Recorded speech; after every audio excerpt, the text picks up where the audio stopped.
Oops! Andito na naman si Uncle Tax. Ngayong araw, duty ulit namin. 4:53 PM na nga pala kaming dumating. At syempre, nagpahinga muna kami kahit 5 minutes. At nang okay na, tara, simulan na natin mag-set up. Kaya ang una kong ginawa ay nag-refill na ako ng salt, pepper, and soya.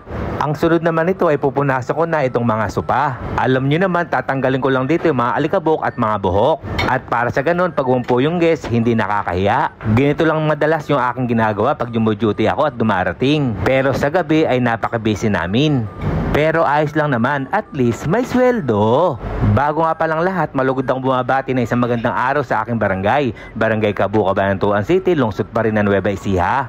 At nang natapos na kami mag-setup, dumating na rin yung staff food namin. Ito nga pala yung chicken fillet at Japanese noodles. Kumuha na kami dyan sapagkat may baon nga kami. Ang ulam nga pala namin dala ay pasta, giniling, menudo at pritong isda. Kaya itong araw na ito ay busog na naman yung Uncle Tax nyo. Dami kasing pagkain. Tara, kain muna tayo. Wow, kasarap, kalasa. Giniling nga yung kinuha kong una sapagkat yung menudo nga ay kumain na ako niyan sa bahay. Dinala ko nga yan para sa ganun mabigyan ko yung mga kasama ko sa trabaho. At ang susunod ko naman kakainin itong isda, kalasa. Kaya mga uncle, i-comment nyo naman kung saan umabot ang bidyong ito. Kaya hanggang dito na lang. Ito po yung Uncle Tax. Ingat!